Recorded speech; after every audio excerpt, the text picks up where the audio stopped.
So I've been keeping Japanese koi for well over a decade now, and in all of that time, I could never work out why people would spend hundreds and thousands of pounds on these high quality Japanese koi that I personally at the time couldn't really understand the difference between those and your average koi that you could get in a garden centre until last year, where I finally built my own pond and I started really looking into the Japanese koi world. And since then, I've gained an understanding and appreciation, I guess, of what really sets a high quality Japanese koi apart from the rest.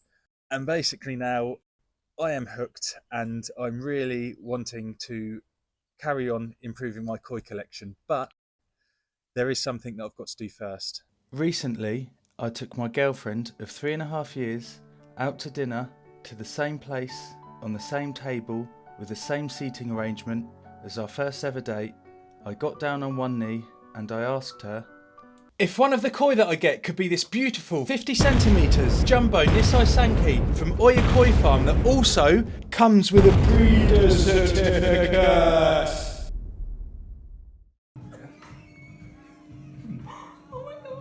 Because she said yes to the Sanke and upgrading my koi collection, here's the plan.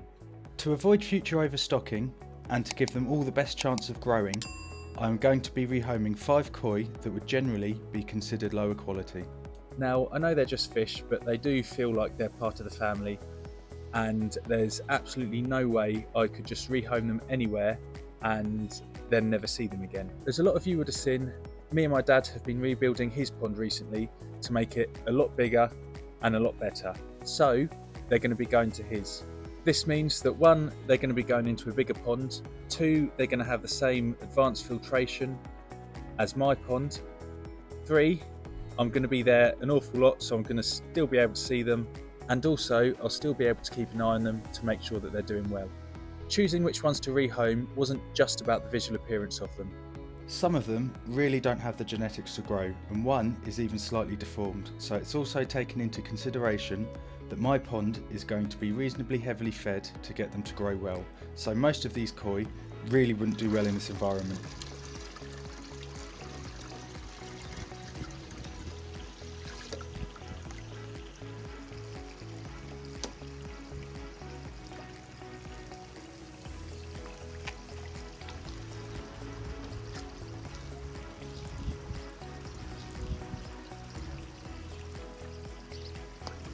This pond is still pretty new, and although everything's stable enough to add new fish, the pond's still maturing, so the water clarity leaves something to be desired. However, that will improve as it continues to mature and settle.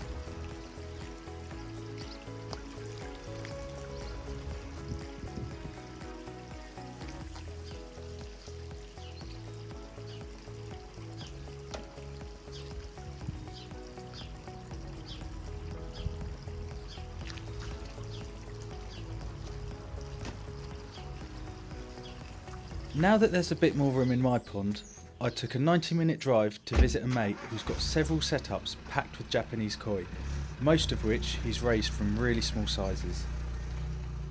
This place is also his home, so I tried to keep filming to a minimum, but I did manage to get a quick video of his main pond, where there are koi here pushing 80cm at only 4 years old, and they've even been to koi shows and won multiple awards along the way.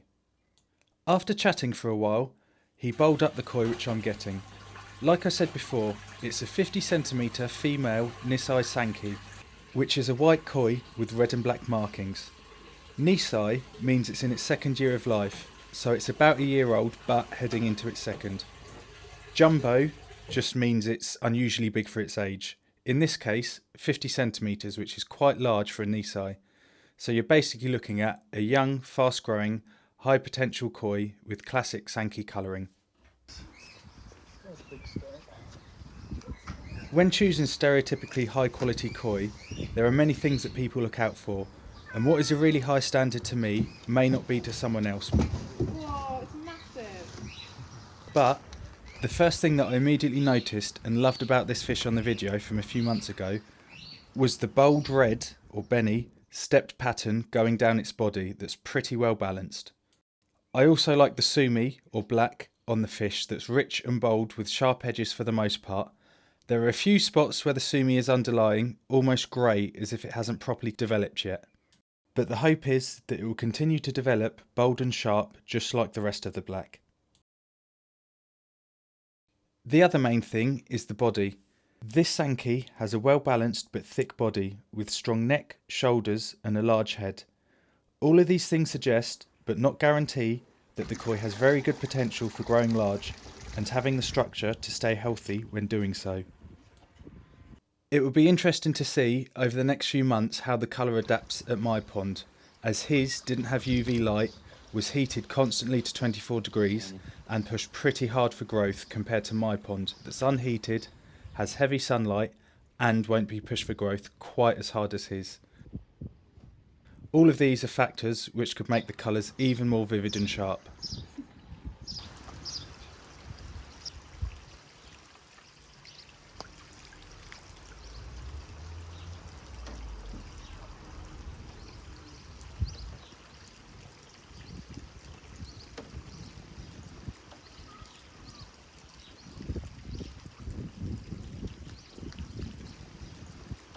The breeder certificate is in the post because we both completely forgot about it at the time.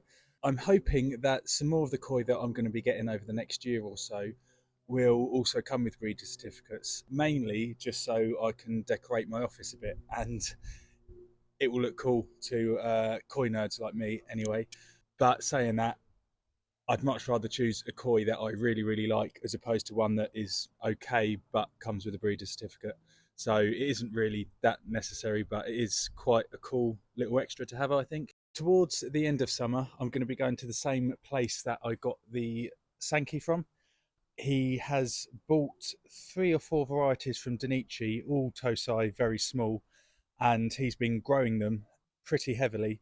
His aim is to get them knocking on roughly 40 centimetres by the time we all go up there. Basically, there's a load of us that have bought a ticket, if you like, and essentially there'll be a game of chance, and that game of chance will then dictate who has the first pick, the second pick, the third pick, so on and so forth. I think it's going to be drawing like straws or chopsticks, something like that. So it's going to be like, you know, the longest straw or chopstick gets the first choice, or the shortest, whatever way around. So it would be quite a fun day out as well. I'm really hoping that I get a ginrin soragoi from it. There are quite a few ginrin.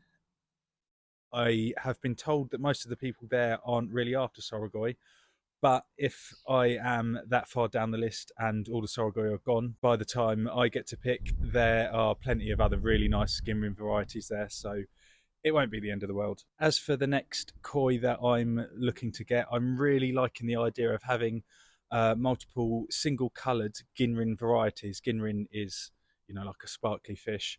So I'll be getting the ginrin soragoi, hopefully, at the end of summer, which is like a silvery grey, I guess. I've got a ginrin chagoi, which is a brown, and a ginrin yamabuki, which is a nice bright yellow. So the only other single colour that I think I want is a red, so it'd be like a ginrin benigoi.